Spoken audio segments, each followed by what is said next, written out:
Yes बेटे, हुण आपां स्टार्ट करते हाँ अज रिविजन कहानी की। दुश्मनी कहानी बलविंदर सिंह बराड़ की लिखी हुई है।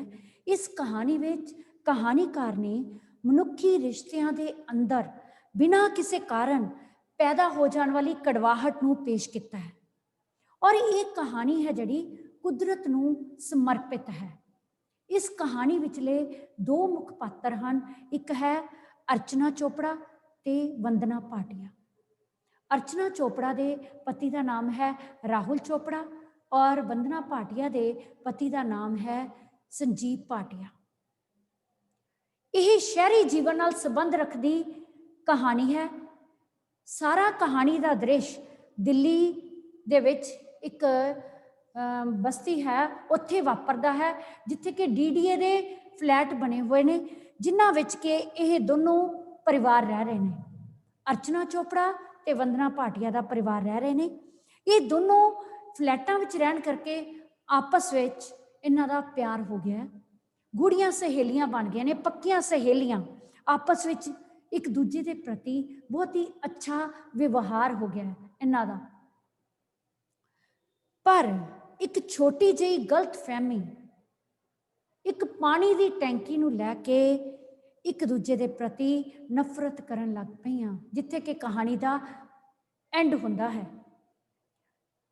कहानी विच वंदना भाटिया जिहड़ी है DDA के बने 3 मंजिले फ्लैटां विच अपने अपने परिवार नाल रहिंदियां हन और इन्हां विचों अर्चना चोपड़ा है जिहड़ी ओह घुम्मण फिरन दी शौकीन है। जदों भी छुट्टियां हुंदियां ने तां ओह अपने परिवार दे नाल दिल्ली तो पंजाब घुम्मण जांदी है। ते जिहड़ी वंदना भाटिया है वह सांझे परिवार विच रह रही है, जिहदे विच कि उहदे इन-लॉज फैमिली विच सੱਸ सहुरा रहिंदे हन, दिओर रहिंदा है ते ओह परिवार विच रहन करके उससे जिहड़ा पानी की उसके परिवार नूं किल्लत आई रहिंदी है। पर दोनों ही सहेलियां कुदरत के संग समा बिताउण विच अपने आप बड़ा मान महसूस करदियां ने। अर्चना चोपड़ा का जिहड़ा है फुल बूटियां दे नाल बहुत ही प्यार है। वह समय समय गमलियां का खास ध्यान रखती है तो जदों किते बाहर घूमन जाती है तो अपनी सहेली वंदना नूं ताकीद करके जाती है, की कह के जाती है कि तू मेरे पिछों मेरे गमलियां का खास ध्यान रखना है। तो जिहड़ी वंदना भाटिया है वह बहुत ही ध्यान दे नाल अपनी ड्यूटी नूं समझते हुए बड़ी ईमानदारी नाल इस गल नूं निभाती है। हुण दिल्ली वर्गे शहर विच पानी की किल्लत तां गर्मियों विच आम ही होई रहिंदी है, क्योंकि वड्डा शहर है। पानी की किल्लत होने करके वंदना भाटिया के परिवार नूं कई बारी मुश्किलों का सामना करना पैंदा है। हर एक ने फ्लैट विच रहन वालियां ने हर एक ने अपनियां टैंकियां छत उत्ते रखियां ने। किन्ने लीटर दियां टैंकियां? 500 लीटर दियां, 500 लीटर दियां टैंकियां सब दियां हन। पर वंदना भाटिया नूं पानी की मुश्किल होने करके उन्हें टैंकी बदलाउण दे लई अपने पति संजीव भाटिया नाल सलाह करके ना प्लंबर नूं बुला लिया। नवी टैंकी लै आंदी है 1000 लीटर की, 1000 लीटर की, कि जे 1000 लीटर की टैंकी लगवा दी जाए तो उन्होंने जिहड़ी समस्या है दूर हो जाएगी। पर जदों टैंकी लगवाउण लई प्लंबर नूं बुला लिया, अर्चना नूं यह गल चंगी ना लगी, क्योंकि वह तीसरी मंजिल पर रहिंदी है अर्चना, तो उन्होंने लगता है कि टैरिस से उसका अधिकार है, वो अपना अधिकार समझती है कि छत उसकी है। तो जिहड़ी वंदना भाटिया दूसरी मंजिल पर रहिंदी है। सारे बहुविकल्पी प्रश्नों के लिए बेटे नोट कर लेना। इसलिए वो समा रह के छत उत्ते ही अपना अधिकार समझती है। संजीव ते वंदना ने उसनों बथेरा समझाने की कोशिश की कि वह उन्होंने मुश्किल नूं समझे कि वह टैंकी है जिहड़ी एक होर नहीं लगवा रहे, वो पहली टैंकी नूं बदला के उसी थां ते वड्डी टैंकी 1000 लीटर की टैंकी लगवा रहे हैं, तां जो उन्होंने जिहड़ी मुश्किल है हल हो जाए। पर उन्होंने बहुत समझाने की कोशिश की, उसने नहीं समझा। उसने अपने पति राहुल चोपड़ा को फोन करके बुला लिया। राहुल चोपड़ा ने भी आके उन्होंने मना करना चाहा कि उसने फोन करके पुलिस को बुला लिया। पुलिस ने दोनों धिरां की गल सुनी, उन्होंने दोनों का राजीनामा करवाया और टैंकी भी लगन दे दी है, क्योंकि वंदना भाटिया भी अपनी जगह बिल्कुल गलत नहीं है। पर उन्होंने रिश्तियां दे विच इस गल तो बाद वो प्यार नहीं रहा। ਹੁਣ ਜਦੋਂ ਇਸ ਵਾਰ ਅਰਚਨਾ ਚੋਪੜਾ ਆਪਣੇ ਪਰਿਵਾਰ ਨਾਲ ਘੁੰਮਣ ਫਿਰਨ ਲਈ ਗਈ ਆ, ਉਹ ਕਹਿ ਕੇ ਹੀ ਨਹੀਂ ਗਈ। ਵੰਦਨਾ ਨੂੰ ਜਿਵੇਂ ਅੱਗੇ ਕਹਿ ਕੇ ਜਾਂਦੇ ਸੀ, ਆਪਣਾ ਹੱਕ ਸਮਝ ਕੇ, ਕਿਉਂਕਿ ਪਿਆਰ ਬਹੁਤ ਸੀ। ਜਦੋਂ ਵੀ ਉਹ ਉੱਪਰ ਜਾਂਦੀਆਂ ਸੀ ਤੇ ਆਸ-ਪਾਸ ਦੀਆਂ ਗੱਲਾਂ ਕਰਦੀਆਂ, ਫੁੱਲ ਬੂਟਿਆਂ ਦੀਆਂ ਗੱਲਾਂ ਕਰਦੀਆਂ, ਆਪਣੇ ਬੱਚਿਆਂ ਬਾਰੇ ਗੱਲਾਂ ਕਰਦੀਆਂ। ਇੰਨੀ ਆਪਸ ਵਿੱਚ ਅੱਛੀ ਅੰਡਰਸਟੈਂਡਿੰਗ ਹੋ ਗਈ ਸੀ। ਪਰ ਹੁਣ ਉਹ ਗੱਲ ਨਾ ਰਹੀ। ਇਹ ਗੱਲ ਦਾ ਉਹਨੂੰ ਵੰਦਨਾ ਦੇ ਮਨ ਵਿੱਚ ਬਾਰ-ਬਾਰ ਵਿਚਾਰਾਂ ਦੀ ਉਥਲ-ਪੁਥਲ ਚੱਲਦੀ ਹੈ। ਤੇ ਫਿਰ ਉਹ ਸੋਚਦੀ ਹੈ ਮੀਂਹ ਪੈ ਜਾਵੇ, ਕਿ ਬੱਦਲ ਆ ਰਹੇ ਨੇ, ਬੱਦਲ ਆਉਣ ਦੀ ਸੰਭਾਵਨਾ ਹੋ ਰਹੀ ਹੈ, ਮੀਂਹ ਪੈ ਜਾਵੇ ਤੇ ਜਿਹੜੇ ਫੁੱਲ ਬੂਟੇ ਨੇ ਉਹ ਸੁੱਕਣੋਂ ਬਚ ਜਾਣ। ਫਿਰ ਜਦੋਂ ਨਹੀਂ ਮੀਂਹ ਦੇ ਅਸਾਰ ਨਜ਼ਰ ਆਉਂਦੇ ਤਾਂ ਫਿਰ ਉਹ ਚੁੱਪ-ਚਪੀਤੇ ਉੱਪਰ ਜਾਂਦੀ। ਫਿਰ ਉਹਨੂੰ ਫੁੱਲ ਬੂਟਿਆਂ ਨੂੰ ਦੇਖ ਕੇ ਉਹਨੂੰ ਤਰਸ ਆਉਂਦਾ ਹੈ ਤੇ ਉਹ ਫਿਰ ਸੋਚਦੀ ਹੈ ਉਹ ਤਾਂ ਹੈ ਹੀ ਏਦਾਂ ਦੇ, ਤੇ ਉਹ ਫੁੱਲ ਬੂਟਿਆਂ ਨੂੰ ਪਾਣੀ ਦੇਣ ਲੱਗ ਜਾਂਦੀ ਹੈ। ਕਹਿੰਦੀ ਜੇ ਨਹੀਂ ਕਹਿ ਕੇ ਗਈ ਤਾਂ ਕੋਈ ਗੱਲ ਨਹੀਂ, ਫੁੱਲ ਬੂਟਿਆਂ ਨਾਲ ਕਾਹਦੀ ਦੁਸ਼ਮਣੀ। ਇਸ ਕਰਕੇ ਕਹਾਣੀ ਦਾ ਸਰਲੇਖ ਨਿਕਲਦਾ ਹੈ, ਕੁਦਰਤ ਨੂੰ ਸਮਰਪਿਤ ਕਹਾਣੀ ਹੈ। ਵੰਦਨਾ ਦੇ ਮਨ ਵਿੱਚ ਵਿਚਾਰ ਆਉਂਦਾ ਹੈ ਕਿ ਚਲੋ ਅਰਚਨਾ ਤੇ ਉਸਦੇ ਪਤੀ ਨੇ ਤਾਂ ਗਲਤੀ ਕੀਤੀ ਕਿ ਸਾਡੇ ਨਾਲ ਐਡਜਸਟ ਨਹੀਂ ਕੀਤਾ, ਉਹ ਤਾਂ ਹੈ ਹੀ ਇਹੋ ਜਿਹੇ, ਪਰ ਫੁੱਲ ਬੂਟਿਆਂ ਨਾਲ ਸਾਡੀ ਕੋਈ ਦੁਸ਼ਮਣੀ ਨਹੀਂ। ਇਸ ਕਰਕੇ ਉਹ ਫੁੱਲ ਬੂਟਿਆਂ ਨੂੰ ਖਿੜੇ ਰੱਖਣ ਲਈ, ਉਹਨਾਂ ਦਾ ਖਾਸ ਧਿਆਨ ਰੱਖਣ ਲਈ ਉਹ ਪਾਣੀ ਦੇਣ ਲੱਗ ਜਾਂਦੀ ਹੈ। ਅਜਿਹਾ ਦੇਖ ਕੇ ਉਸਦੇ ਪਤੀ ਸੰਜੀਵ ਭਾਟੀਆ ਨੂੰ ਵੀ ਖੁਸ਼ੀ ਹੁੰਦੀ ਹੈ ਕਿ ਜਿਹੜੀ ਪਤਨੀ ਹੈ ਵੰਦਨਾ ਭਾਟੀਆ, ਉਹ ਸਮਝਦਾਰੀ ਤੋਂ ਕੰਮ ਲੈਂਦੀ ਹੈ। ਕਲੀਅਰ ਹੈ ਬੇਟੇ ਕਹਾਣੀ? ਹੁਣ ਇਹਦੇ ਅਕੋਰਡਿੰਗ ਕੁਐਸਚਨ ਆਨਸਰ ਕਰ ਲਓ। ਉਸ ਤੋਂ ਬਾਅਦ ਆਪਾਂ ਈਅਰਫੋਨ ਕਹਾਣੀ ਕਰਾਂਗੇ, ਫਿਰ ਬੇਬੇ ਰਾਮ ਭਜਨੀ ਇਕਾਂਗੀ ਦੀ ਰਿਵੀਜ਼ਨ ਕਰਨੀ ਹੈ। ਕੁਐਸਚਨ ਦੇਖੋ, ਵੰਦਨਾ ਦੇ ਪਤੀ ਦਾ ਨਾਮ ਕੀ ਹੈ? ਤੁਸੀਂ ਆਨਸਰ ਨਾਲ ਨਾਲ ਬੋਲ ਦਿਓ ਤਾਂ ਅੱਛੀ ਗੱਲ ਹੈ। ਠੀਕ ਹੈ, ਤੁਹਾਡੀ ਪਾਰਟਿਸਿਪੇਸ਼ਨ ਹੋਣੀ ਜ਼ਰੂਰੀ ਹੈ ਬੇਟੇ। ਕੀ ਨਾਮ ਹੈ ਬੇਟੇ? ਵੰਦਨਾ ਦੇ ਪਤੀ ਦਾ ਕੀ ਨਾਮ ਹੈ ਬੱਚੇ? ਸੰਜੀਵ। ਸੰਜੀਵ। ਨਵੀਂ ਪਾਣੀ ਵਾਲੀ ਟੈਂਕੀ ਕਿੰਨੇ ਲੀਟਰ ਦੀ ਸੀ? 1000 ਲੀਟਰ। 1000 ਲੀਟਰ ਦੀ। ਦੋਵੇਂ ਪਰਿਵਾਰ ਕਿੱਥੇ ਰਹਿੰਦੇ ਸਨ? ਦਿੱਲੀ ਦੇ ਡੀਡੀਏ ਫਲੈਟਾਂ ਵਿੱਚ। ਡੀਡੀਏ ਦੇ ਬਣੇ ਹੋਏ ਫਲੈਟਾਂ ਵਿੱਚ ਰਹਿੰਦੇ ਸਨ। ਕਿਸ ਨੇ ਫੋਨ ਕਰਕੇ ਪੁਲਿਸ ਨੂੰ ਬੁਲਾਇਆ? ਕਿਸ ਨੇ ਫੋਨ ਕਰਕੇ ਪੁਲਿਸ ਨੂੰ ਬੁਲਾਇਆ ਹੈ? ਹਾਂਜੀ ਬੇਟੇ। ਰਾਹੁਲ ਨੇ। ਰਾਹੁਲ ਚੋਪੜਾ ਨੇ। ਰਾਹੁਲ ਚੋਪੜਾ ਕੌਣ ਹੈ? ਅਗਲਾ ਕੁਐਸਚਨ। ਅਰਚਨਾ ਦਾ ਪਤੀ। ਅਰਚਨਾ ਚੋਪੜਾ ਦਾ ਪਤੀ ਹੈ। ਪੁਲਿਸ ਨੇ ਦੋਵਾਂ ਪਰਿਵਾਰਾਂ ਵਿੱਚ ਕੀ ਕਰਵਾਇਆ? ਕੀ ਸਮਝੌਤਾ। ਸਮਝੌਤਾ ਕਰਵਾਇਆ। ਰਾਜ਼ੀਨਾਮਾ। यस। जो भी जे वो विकल्पी प्रश्न आने, जो भी ऑप्शन सूटेबल होएगी उन्होंने चूज करके तुसी लिखना है। अर्चना दा पति कित्थे काम करदा है? हाँ जी, कित्थे सरकारी दफ्तर में। प्लांट्स अर्चना दी गैर हाजिरी विच कौन रखदा है? वंदना भाटिया। वंदना भाटिया। कौन ऊपर ये वेखण जांदा है कि टैंकी खाली है या भर चुकी है? कौन देखण जांदा है बेटे टैंकी खाली है या भर चुकी है? हाँ जी बच्चे। वंदना देखण जांदी है कि टैंकी खाली है या भर चुकी है। वंदना ते संजीव ने किस नूं समझाउण दी कोशिश कीती है? अर्चना नूं समझाउण दी कोशिश कीती। अर्चना ते वंदना मिलके क्यों जिहियां गल्लां करदियां हन? क्यों जिहियां गल्लां करदियां? फुल बूटियां दी, बच्चों बारे अते यस, बच्चों बारे, आंड गुआंढ बारे। डीडीए दे किन्ने मंजिले फ्लैट हन? 3 मंजिले। क्लियर है बेटे? नेक्स्ट, गर्मी ਦੀਆਂ ਛੁੱਟੀਆਂ ਵਿੱਚ ਅਰਚਨਾ ਆਪਣੇ ਪਤੀ ਤੇ ਬੱਚਿਆਂ ਨਾਲ ਕਿੱਥੇ ਜਾਂਦੀ ਹੈ? ਪੰਜਾਬ ਘੁੰਮਣ ਲਈ ਜਾਂਦੀ ਹੈ। ਕਿਸ ਦਾ ਦਿਲ ਪਸੀਜ ਗਿਆ ਫੁੱਲ ਬੂਟਿਆਂ ਨੂੰ ਦੇਖ ਕੇ? ਵੰਦਨਾ ਦਾ ਦਿਲ ਪਸੀਜ ਗਿਆ। ਕਲੀਅਰ ਹੈ ਬੇਟੇ? ਹੁਣ ਦੇਖੋ ਜਿਹੜੇ ਵੱਡੇ ਕੁਐਸਚਨ ਤੁਸੀਂ ਆਪਣੇ ਆਪ ਕਰਨੇ ਆ, ਨੋਟ ਕਰ ਲਓ। ਦੋਵੇਂ ਗੁਆਂਢਾਂ ਵਿੱਚ ਅਣਬਣ ਦਾ ਕਾਰਨ ਕੀ ਬਣਿਆ? ਇਹ 3 ਨੰਬਰ ਦੇ ਕੁਐਸਚਨ ਨੇ। 40-50 ਸ਼ਬਦਾਂ ਵਿੱਚ ਆਨਸਰ ਦੇਣੇ ਹਨ। 2 ਮਾਰਕਸ ਵਾਲੇ ਕੁਐਸਚਨ ਨਹੀਂ ਆਣੇ ਹਨ। ਸੈਕਿੰਡ ਕੁਐਸਚਨ ਨੋਟ ਕਰੋ, ਅਸਮਾਨ ਵਿੱਚ ਘੱਟਾ ਛਾ ਜਾਣ ਨਾਲ ਵੰਦਨਾ ਦੇ ਮਨ ਵਿੱਚ ਕਿਸ ਤਰ੍ਹਾਂ ਦੇ ਵਿਚਾਰ ਪੈਦਾ ਹੁੰਦੇ ਹਨ? ਇਹਨੂੰ 3-4 ਸਤਰਾਂ 'ਚ ਲਿਖਣਾ ਹੈ। ਉਹਦੇ ਮਨ 'ਚ ਵਿਚਾਰ ਆਉਂਦੇ ਨੇ ਜਦੋਂ ਘਟਾ ਛਾ ਜਾਂਦੀ ਹੈ, ਘਟਾ ਦਾ ਮਤਲਬ ਹੈ ਬੱਦਲ ਛਾ ਜਾਂਦੇ ਨੇ, ਤਾਂ ਉਹਨੂੰ ਲੱਗਦਾ ਕਿ ਸ਼ਾਇਦ ਮੀਂਹ ਪੈ ਜਾਵੇ ਤਾਂ ਮੀਂਹ ਪੈ ਜਾਵੇ ਤੇ ਉਸ ਨੂੰ ਮੀਂਹ ਪੈ ਗਮਲਿਆਂ ਨੂੰ ਪਾਣੀ ਹੀ ਨਾ ਦੇਣਾ ਪਵੇ। ਪਲਾਂਟਸ ਹਰ ਰੋਜ਼ ਟੀਵੀ ਤੇ ਮੀਂਹ ਪੈਣ ਦੀਆਂ ਸੰਭਾਵਨਾਵਾਂ ਦੀਆਂ ਖਬਰਾਂ ਆਉਂਦੀਆਂ ਹੀ ਰਹਿੰਦੀਆਂ ਸਨ, ਤੇ ਜੇ ਮੀਂਹ ਪੈ ਜਾਵੇ ਤਾਂ ਬੂਟੇ ਸੁੱਕਣ ਤੋਂ ਬਚ ਜਾਣ, ਕਿਉਂਕਿ ਅਰਚਨਾ ਨਾਲ ਅਣਬਣ ਹੋ ਜਾਣ ਤੋਂ ਬਾਅਦ ਵੰਦਨਾ ਨੇ ਬੂਟਿਆਂ ਨੂੰ ਪਾਣੀ ਨਹੀਂ ਸੀ ਪਾਇਆ, ਤੇ ਪਰ ਉਹ ਦਿਲ ਦੀ ਮਾੜੀ ਨਹੀਂ ਸੀ। ਉਹ ਚਾਹੁੰਦੀ ਸੀ ਕਿ ਉਹ ਇਸ ਵਾਰ ਕਹਿ ਕੇ ਨਹੀਂ ਗਈ, ਇਸ ਕਰਕੇ ਮੀਂਹ ਕੁਦਰਤੀ ਸਾਥ ਦੇ ਦੇਵੇ ਕਿ ਮੀਂਹ ਪੈ ਜਾਵੇ ਤੇ ਬੂਟੇ ਆ ਜਿਹੜੇ ਸੁੱਕਣੋਂ ਬਚ ਜਾਣ। ਅੱਗੇ ਹੈ ਪੁਲਿਸ ਨੂੰ ਕੌਣ ਬੁਲਾਉਂਦਾ ਹੈ ਤੇ ਕਿਉਂ? 1ਵਾਂ ਕੁਐਸਚਨ ਆ ਜਾਏ, ਪੁਲਿਸ ਨੂੰ ਰਾਹੁਲ ਬੁਲਾਉਂਦਾ ਹੈ, ਕਿਉਂ?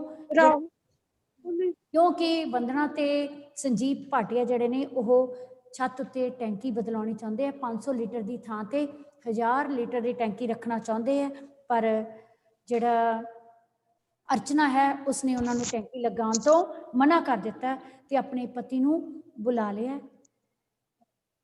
ਰਾਹੁਲ ਨੂੰ ਬੁਲਾ ਲਿਆ, ਤੇ ਰਾਹੁਲ ਨੇ ਕੀ ਕੀਤਾ? ਪੁਲਿਸ ਨੂੰ ਬੁਲਾ ਲਿਆ ਹੈ। ਗੱਲ ਵਧਣ ਤੇ ਪੁਲਿਸ ਨੂੰ ਬੁਲਾ ਲਿਆ ਤੇ ਪੁਲਿਸ ਨੇ ਆ ਕੇ ਉਹਨਾਂ ਵਿੱਚ ਰਾਜ਼ੀਨਾਮਾ ਕਰਵਾਇਆ। ਨੈਕਸਟ, ਵੰਦਨਾ ਪੌਦਿਆਂ ਨੂੰ ਪਾਣੀ ਦੇਣ ਲਈ ਰਾਜ਼ੀਨਾਮਾ ਕਰਵਾ ਦਿੱਤਾ। ਇਹ ਵੀ 3 ਨੰਬਰ ਦਾ ਕੁਐਸਚਨ ਨੋਟ ਕਰ ਲਓ ਬੇਟੇ। ਉਪਰੋਕਤ ਕਹਾਣੀ ਪੜ੍ਹ ਕੇ, ਦੁਸ਼ਮਣੀ ਕਹਾਣੀ ਪੜ੍ਹ ਕੇ ਮਨ ਵਿੱਚ ਕਿਹੋ ਜਿਹੇ ਵਿਚਾਰ ਪੈਦਾ ਹੁੰਦੇ ਹਨ? ਇਹ ਐਕਸਟਰਾ ਕੁਐਸਚਨ ਨੋਟ ਕਰੋ। ਦੁਸ਼ਮਣੀ ਕਹਾਣੀ ਪੜ੍ਹ ਕੇ ਮਨ ਵਿੱਚ ਵਿਚਾਰ ਆਉਂਦੇ ਹਨ ਕਿ ਮਨੁੱਖੀ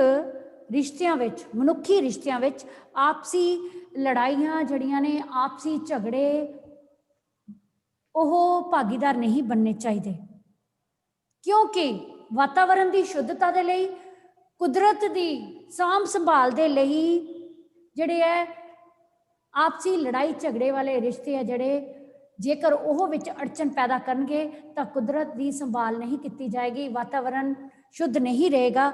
ਇਸ ਕਰਕੇ ਦੁਸ਼ਮਣੀ ਕਹਾਣੀ ਪੜ੍ਹ ਕੇ ਸਾਡੇ ਮਨ ਵਿੱਚ ਵਿਚਾਰ ਇਹ ਵੀ ਆਉਂਦਾ ਹੈ ਕਿ ਮਨੁੱਖ ਅੰਦਰ ਇਹ ਜੀ ਪ੍ਰਵਿਰਤੀ ਤਾਂ ਆਮ ਹੀ ਆਈ ਰਹਿੰਦੀ ਕਿ ਨਿੱਕੀ ਨਿੱਕੀ ਗੱਲ ਤੇ ਝਗੜਾ ਹੋ ਜਾਂਦਾ, ਕਦੀ ਪਿਆਰ ਕਦੀ ਨਫ਼ਰਤ ਪੈਦਾ ਹੋਈ ਰਹਿੰਦੀ ਹੈ, ਤੇ ਹਰ ਕੋਈ ਹੈ ਜਿਹੜਾ ਆਪਣਾ ਹੱਕ ਹਰ ਚੀਜ਼ ਤੇ ਜਮਾਉਣਾ ਚਾਹੁੰਦਾ ਹੈ, ਪਰ ਅਜਿਹਾ ਕਰਕੇ ਕਈ ਵਾਰੀ ਅਸੀਂ ਆਪਣੇ ਅਹਿਮ ਰਿਸ਼ਤਿਆਂ ਨੂੰ ਵੀ ਗਵਾ ਲੈਂਦੇ ਹਾਂ। ਕਲੀਅਰ ਹੈ ਬੇਟੇ? ਨੈਕਸਟ ਹੈ, ਕੀ ਤੁਸੀਂ ਕਦੇ ਫੁੱਲ ਬੂਟੇ ਲਗਾਏ ਹਨ? ਇਹ ਤੁਸੀਂ ਆਪਣਾ ਤਜਰਬਾ ਸਾਂਝਾ ਕਰਨਾ ਹੈ। ਕੀ ਤੁਸੀਂ ਇਸ ਗੱਲ ਨਾਲ ਸਹਿਮਤ ਹੋ ਕਿ ਕੁਦਰਤ ਮਨੁੱਖਾਂ ਵਿਚਕਾਰ ਨਫ਼ਰਤ ਘੱਟ ਕਰਨ ਵਿੱਚ ਸਹਾਈ ਹੁੰਦੀ ਹੈ? ਇਸ ਬਾਰੇ ਆਪਣੇ ਵਿਚਾਰ ਪੈਦਾ ਕਰਨੇ ਹਨ, ਵਿਚਾਰ ਦੱਸਣੇ ਹਨ। ਹਾਂ ਬਿਲਕੁਲ ਹੈ, ਕੁਦਰਤ ਦਾ ਸੁਹਾਵਣਾ ਵਾਤਾਵਰਣ, ਕੁਦਰਤ ਦੀ ਸਾਂਭ ਸੰਭਾਲ ਦੇ ਲਈ ਕੀ ਹੈ ਕਿ ਅਸੀਂ ਆਪਣੇ ਰਿਸ਼ਤਿਆਂ ਦੀ ਕੜਵਾਹਟ ਨੂੰ ਵੀ ਦੂਰ ਕਰ ਲੈਂਦੇ ਹਾਂ, ਆਪਸੀ ਦੂਰੀਆਂ ਘਟ ਜਾਂਦੀਆਂ ਹਨ ਜਦੋਂ ਕਿ ਅਸੀਂ ਕੁਦਰਤ ਦੇ ਸੰਗ ਸਮਾਂ ਬਿਤਾਉਂਦੇ ਹਾਂ, ਕੁਦਰਤ ਦੀ ਸਾਂਭ ਸੰਭਾਲ ਕਰਦੇ ਹਾਂ, ਫੁੱਲ ਬੂਟਿਆਂ ਦਰਖਤਾਂ ਦੀ ਸਾਂਭ ਸੰਭਾਲ ਕਰਦੇ ਹਾਂ, ਉਹਦੇ ਵਿੱਚ ਯੋਗਦਾਨ ਪਾਉਂਦੇ ਹਾਂ, ਤਾਂ ਸਾਡਾ ਆਪਸੀ ਮੇਲ ਮਿਲਾਪ, ਸਮਾਜਿਕ ਭਾਈਚਾਰਾ ਵੱਧਦਾ ਹੈ। ਕਲੀਅਰ? ਜਿਵੇਂ ਕਿ ਇਸ ਕਹਾਣੀ ਵਿੱਚ ਅਰਚਨਾ ਤੇ ਵੰਦਨਾ ਫਲੈਟਾਂ ਵਿੱਚ ਰਹਿ ਰਹੀਆਂ, ਉਹਨਾਂ ਦਾ ਪਿਆਰ ਹੀ ਇਸ ਕਰਕੇ ਪਿਆ ਕਿ ਉਹ ਫੁੱਲ ਬੂਟਿਆਂ ਦੀ ਸਾਂਭ ਸੰਭਾਲ ਕਰਦਿਆਂ ਉੱਪਰ ਟੈਰੇਸ ਤੇ ਜਾਂਦੀਆਂ ਨੇ ਤੇ ਉੱਥੇ ਖੜੇ ਹੋ ਕੇ ਫੁੱਲ ਬੂਟਿਆਂ ਬਾਰੇ, ਰੁੱਖਾਂ ਬਾਰੇ, ਬੱਚਿਆਂ ਦੇ ਬਾਰੇ, ਆਸ-ਪਾਸ ਬਾਰੇ ਗੱਲਾਂ ਬਾਤਾਂ ਕਰਦੀਆਂ ਨੇ। ਇਸ ਜਿਹਾ ਕਰਕੇ ਉਹ ਕੁਦਰਤ ਦੀ ਸਾਂਭ ਸੰਭਾਲ ਵਿੱਚ ਵਿਸ਼ੇਸ਼ ਯੋਗਦਾਨ ਪਾ ਰਹੀਆਂ ਹਨ। ਕਲੀਅਰ ਹੈ ਬੱਚੇ? ਹੁਣ ਆਪਾਂ ਨੈਕਸਟ ਕੁਐਸਚਨ ਨੋਟ ਕਰੋ। ਸ਼ਹਿਰਾਂ ਵਿੱਚ ਫੁੱਲ ਬੂਟਿਆਂ ਦੀ ਥਾਂ ਦੀ ਘਾਟ ਹੁੰਦੀ ਜਾ ਰਹੀ ਹੈ, ਇਹਨਾਂ ਦੇ ਪਾਲਣ ਪੋਸ਼ਣ ਨੂੰ ਉਤਸ਼ਾਹਿਤ ਕਰਨ ਲਈ ਤੁਸੀਂ ਆਪਣੇ ਸੁਝਾਅ ਦਿਓ। ਇਹਦੇ ਵਿੱਚ ਵੀ ਤੁਸੀਂ ਆਪਣੇ ਵਿਚਾਰ ਲਿਖਣੇ ਹਨ ਕਿ ਜੇਕਰ ਸ਼ਹਿਰਾਂ ਦੇ ਵਿੱਚ ਰਿਹਾਇਸ਼ੀ ਮਕਾਨ ਬਣਨ ਦੇ ਨਾਲ ਫੁੱਲ ਬੂਟਿਆਂ ਦੀ ਜਗ੍ਹਾ ਸਾਨੂੰ ਘੱਟ ਦਿਖਾਈ ਦਿੰਦੀ ਹੈ, ਤਾਂ ਸਾਨੂੰ ਜਿਹੜੇ ਘਰ ਹਨ ਉਹਨਾਂ ਦੇ ਉੱਪਰ ਵੀ, ਜੇਕਰ ਸਾਡਾ ਕੁਦਰਤ ਨਾਲ ਪਿਆਰ ਹੈ, ਜੇਕਰ ਅਸੀਂ ਵਾਤਾਵਰਣ ਸ਼ੁੱਧ ਰੱਖਣਾ ਹੈ, ਜਿੰਨੀ ਵੀ ਸਾਨੂੰ ਜਗ੍ਹਾ ਮਿਲੇ ਉਹਨੂੰ ਅਸੀਂ ਫੁੱਲ ਬੂਟੇ ਲਗਾ ਕੇ, ਇੱਕ ਤਾਂ ਸਾਡਾ ਆਲਾ ਦੁਆਲਾ ਸਾਫ ਸੁਥਰਾ ਰਹੇਗਾ, ਵਾਤਾਵਰਣ ਸ਼ੁੱਧ ਹੋ ਜਾਏਗਾ।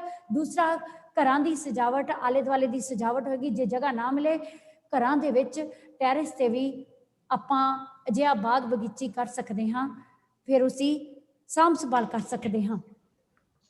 ਅਰਚਨਾ ਨੇ ਗਮਲੇ ਕਿੱਥੇ ਕਿੱਥੇ ਰੱਖੇ ਹੋਏ ਸਨ, ਇਹ ਤੁਸੀਂ ਲੈਸਨ ਪੜ੍ਹ ਕੇ ਚੰਗੀ ਤਰ੍ਹਾਂ ਇਹ ਰਿਵਾਈਜ਼ ਕਰ ਲੈਣਾ ਹੈ ਕੁਐਸਚਨ, ਕਿ ਉਹਨੇ ਫੁੱਲ ਬੂਟੇ ਆ ਜਿਹੜੇ ਤਾਂ ਨਾਲ ਪਿਆਰ ਹੋਣ ਕਰਕੇ ਉਸਨੇ ਪੌੜੀਆਂ ਦੇ ਉੱਤੇ ਕੰਧ ਦੇ ਨਾਲ ਵੀ ਬਹੁਤ ਸਾਰੇ ਗਮਲੇ ਟਿਕਾਏ ਹੋਏ ਹਨ। ਵੰਦਨਾ ਦੇ ਛੱਤ ਉੱਤੇ ਅਰਚਨਾ ਨੇ ਛੱਤ ਉੱਤੇ ਵਾਧੂ ਟੈਂਕੀ ਕਿਉਂ ਰੱਖੀ ਹੋਈ ਸੀ? ਫੁੱਲ ਬੂਟਿਆਂ ਨੂੰ ਪਾਣੀ ਦੇਣ ਲਈ। ਅਰਚਨਾ ਤੇ ਵੰਦਨਾ ਮਿਲ ਕੇ ਕਿਉਂ ਜੀਆਂ ਗੱਲਾਂ ਕਰਦੀਆਂ ਹਨ? ਉਸ ਤੋਂ ਅਗਲਾ ਕੁਐਸਚਨ ਹੈ, ਤੁਸੀਂ ਇਹ ਟੈਂਕੀ ਨਹੀਂ ਲਾ ਸਕਦੇ, ਮੈਂ ਤੁਹਾਨੂੰ ਇਹ ਟੈਂਕੀ ਨਹੀਂ ਲਾਉਣ ਦਊਂਗੀ। ਇਹ ਸ਼ਬਦ ਕਿਸ ਨੇ ਕਿਸ ਨੂੰ ਕਹੇ? ਇਹ ਕੁਐਸਚਨ ਤੁਸੀਂ ਸਾਰੇ ਰਿਵਾਈਜ਼ ਕਰਨੇ ਹਨ। ਕਲੀਅਰ ਹੈ ਬੇਟੇ? ਹੋ ਗਿਆ ਬੱਚੇ ਕਲੀਅਰ? ਹੁਣ ਆਪਾਂ ਕਰ ਲਈਏ ਈਅਰਫੋਨ ਕਹਾਣੀ। ਉਹ ਤਾਂ ਆਪਣੀ 5 ਮਿੰਟ 'ਚ ਹੀ ਰਿਵਾਈਜ਼ ਹੋ ਜਾਣੀ ਹੈ, ਕਿਉਂਕਿ ਆਲਰੇਡੀ ਪਹਿਲਾਂ ਆਪਾਂ ਕਰ ਚੁੱਕੇ ਹਾਂ। ਈਅਰਫੋਨ ਕਹਾਣੀ ਕਿਸ ਦੀ ਲਿਖੀ ਹੋਈ ਹੈ? ਇਹ ਕਹਾਣੀ ਬਲਵਿੰਦਰ ਸਿੰਘ ਸੋਢੀ ਦੀ ਲਿਖੀ ਹੈ। ਦੁਸ਼ਮਣੀ ਕਹਾਣੀ ਬਲਵਿੰਦਰ ਸਿੰਘ ਬਰਾੜ ਦੀ ਲਿਖੀ ਹੋਈ ਹੈ। ਇਹ ਕਹਾਣੀ ਈਅਰਫੋਨ ਬਲਵਿੰਦਰ ਸਿੰਘ ਸੋਢੀ ਦੀ ਲਿਖੀ ਹੋਈ ਹੈ। ਇਸ ਕਹਾਣੀ ਵਿੱਚ ਈਅਰਫੋਨ ਨੂੰ ਦੇ ਰਾਹੀਂ ਈਅਰਫੋਨ ਦੀ ਵਰਤੋਂ ਕਰਦਿਆਂ ਹੋਇਆਂ ਦੱਸਿਆ ਕਿ ਇਸ ਦੀ ਵਰਤੋਂ ਲੋੜ ਅਨੁਸਾਰ ਕਰਨੀ ਚਾਹੀਦੀ ਹੈ। ਕਿਸੇ ਵੀ ਚੀਜ਼ ਦੀ ਆਪਾਂ ਲੋੜ ਤੋਂ ਜ਼ਿਆਦਾ ਵਰਤੋਂ ਕਰਦੇ ਹਾਂ ਤਾਂ ਉਹ ਨੁਕਸਾਨਦਾਇਕ ਤੇ ਕਈ ਵਾਰੀ ਜਾਨਲੇਵਾ ਵੀ ਹੋ ਸਕਦੀ ਹੈ। ਜਿਵੇਂ ਕਿ ਇਸ ਕਹਾਣੀ ਵਿੱਚ ਅਸੀਂ ਦੇਖਦੇ ਹਾਂ ਕਿ ਮੀਨਾਕਸ਼ੀ ਹੈ ਜੋ ਉਹ ਇਸ ਕਹਾਣੀ ਦੀ ਮੁੱਖ ਪਾਤਰ ਹੈ। ਹੁਣ ਪੂਰੀ ਕਹਾਣੀ ਸਮਝ ਲਓ। ਮੁੱਖ ਪਾਤਰ ਹੈ ਜੋ ਕਿ 12ਵੀਂ ਕਲਾਸ ਵਿੱਚ ਪੜ੍ਹਦੀ ਹੈ। ਇਹਦੇ ਅਕੋਰਡਿੰਗ ਬਹੁਤ ਵਿਕਲਪੀ ਕੁਐਸਚਨ ਨੋਟ ਕਰ ਲੈਣਾ ਬੇਟੇ। 12ਵੀਂ ਜਮਾਤ ਵਿੱਚ ਪੜ੍ਹਦੀ ਹੈ, ਬਹੁਤ ਹੀ ਇਕਾਗਰ ਚਿੱਤ ਹੋ ਕੇ ਪੜ੍ਹਾਈ ਕਰਦੀ ਹੈ, ਪੜ੍ਹਾਈ ਵਿੱਚ ਹੁਸ਼ਿਆਰ ਹੈ, ਪੜ੍ਹਾਈ ਦਾ ਨੁਕਸਾਨ ਨਹੀਂ ਕਰਦੀ, ਹਮੇਸ਼ਾ ਪਹਿਲੇ ਨੰਬਰ ਤੇ ਆਉਂਦੀ ਹੈ, ਪੜ੍ਹਾਈ ਪ੍ਰਤੀ ਬੜੀ ਚੇਤਨ ਹੈ, ਇਕਾਗਰ ਚਿੱਤ ਹੈ। ਪਰ ਉਸਨੂੰ ਇੱਕ ਭੈੜੀ ਆਦਤ ਹੈ ਕਿ ਉਹ ਈਅਰਫੋਨ ਲਗਾ ਕੇ ਗਾਣੇ ਸੁਣਦੀ ਹੈ। ਬੇਸ਼ੱਕ ਕਿ ਈਅਰਫੋਨ ਲਗਾ ਕੇ ਗਾਣੇ ਸੁਣਦਿਆਂ ਹੋਇਆਂ ਵੀ ਉਹ ਆਪਣੀ ਪੜ੍ਹਾਈ ਦਾ ਨੁਕਸਾਨ ਨਹੀਂ ਹੋਣ ਦਿੰਦੀ, ਜਿਸ ਕਰਕੇ ਉਸਦੇ ਮਾਤਾ ਪਿਤਾ ਜਿਹੀ ਪੜ੍ਹਾਈ ਦੇ ਪ੍ਰਤੀ ਉਹ ਇਕਾਗਰ ਚਿੱਤ ਹੋਣ ਕਰਕੇ ਉਸਦੇ ਮਾਤਾ ਪਿਤਾ ਉਸ ਤੋਂ ਖੁਸ਼ ਨੇ, ਪਰ ਇਸ ਭੈੜੀ ਆਦਤ ਤੋਂ ਉਹ ਪਰੇਸ਼ਾਨ ਵੀ ਹੋ ਜਾਂਦੇ ਨੇ। ਉਸਦੀ ਮਾਂ ਨੇ ਉਸਨੂੰ ਬਹੁਤ ਵਾਰੀ ਸਮਝਾਇਆ ਹੈ ਕਿ ਈਅਰਫੋਨ ਦੀ ਇੰਨੀ ਜ਼ਿਆਦਾ ਵਰਤੋਂ ਨਹੀਂ ਕਰਨੀ ਚਾਹੀਦੀ। ਉਸਦੀ ਮੰਮੀ ਦਾ ਨਾਮ ਨਿਸ਼ਾ ਹੈ ਤੇ ਉਸਦੀ ਸਹੇਲੀ ਦਾ ਨਾਮ ਪੂਨਮ ਹੈ। ਪੂਨਮ ਦਾ ਬੇਟਾ ਵੀ ਇਸੇ ਭੈੜੀ ਆਦਤ ਦਾ ਸ਼ਿਕਾਰ ਹੈ, ਕਿਉਂਕਿ ਹਵਾ ਹੀ ਇਦਾਂ ਦੀ ਚੱਲ ਗਈ ਹੈ ਕਿ ਬੱਚੇ ਆ ਜਿਹੜੇ ਈਅਰਫੋਨ ਦੀ ਵਰਤੋਂ ਤੋਂ ਬਿਨਾਂ ਨਹੀਂ ਰਹਿ ਸਕਦੇ। ਹੁਣ ਅਜੋਕੀ ਸਥਿਤੀ ਤਾਂ ਇਦਾਂ ਦੀ ਬਣ ਗਈ ਕਿ ਆਨਲਾਈਨ ਕਲਾਸਿਸ ਸ਼ੁਰੂ ਹੋ ਗਈਆਂ ਕਿ ਸਾਰੇ ਬੱਚਿਆਂ ਦੀ ਜ਼ਰੂਰਤ ਬਣ ਗਈ। ਪਰ ਜ਼ਰੂਰਤ ਦਾ ਮਤਲਬ ਇਹ ਨਹੀਂ ਕਿ ਉਸ ਚੀਜ਼ ਦੀ ਵਰਤੋਂ ਇੰਨੀ ਜ਼ਿਆਦਾ ਕਰ ਲਈਏ ਕਿ ਆਪਣੇ ਲਈ ਨੁਕਸਾਨਦਾਇਕ ਹੋਵੇ, ਦੂਸਰਿਆਂ ਲਈ ਵੀ। ਉਸਦੀ ਮੰਮੀ ਉਸਦੀ ਆਦਤ ਹਟਾਉਣ ਦੇ ਲਈ ਉਸਦੇ ਨਾਲ ਕੈਰਮ ਬੋਰਡ ਵੀ ਖੇਡਣਾ ਚਾਹੁੰਦੀ ਹੈ। ਉਸਨੂੰ ਬਹੁਤ ਵਾਰੀ ਸਮਝਾਇਆ, ਉਸਦੇ ਪਿਤਾ ਨੇ ਵੀ ਬਹੁਤ ਵਾਰੀ ਸਮਝਾਇਆ। ਉਹ ਉੱਪਰੋਂ ਕਹਿਣ ਨੂੰ ਤਾਂ ਗੱਲ ਮੰਨ ਲੈਂਦੀ ਹੈ, ਪਰ ਉਸਦੀ ਆਦਤ ਨਹੀਂ ਹਟਦੀ। ਉਸਨੇ 12ਵੀਂ ਦੇ ਪੇਪਰ ਦਿੱਤੇ ਤੇ ਆਪਣੇ ਭੂਆ ਦੇ ਘਰ ਚਲੇ ਗਈ। ਭੂਆ ਦੇ ਘਰ ਰਹਿੰਦਿਆਂ ਵੀ ਉਹਨੂੰ ਉੱਥੇ ਕੋਈ ਰੋਕ ਟੋਕ ਨਹੀਂ ਸੀ। ਉੱਥੇ ਉਸਨੇ ਖੁੱਲ੍ਹ ਕੇ ਈਅਰਫੋਨ ਦੀ ਵਰਤੋਂ ਕੀਤੀ ਹੈ। ਜਦੋਂ ਨਤੀਜਾ ਆਇਆ, ਪਹਿਲੇ ਨੰਬਰ ਤੇ ਆਈ, ਜਿਵੇਂ ਪਹਿਲੇ ਨੰਬਰ ਤੇ ਆਉਂਦੀ ਹੈ, ਪਹਿਲੇ ਨੰਬਰ ਤੇ ਆਈ ਤਾਂ ਉਸਦੇ ਮਾਤਾ ਪਿਤਾ ਉਸਨੂੰ ਭੂਆ ਦੇ ਘਰੋਂ ਲੈ ਆਏ।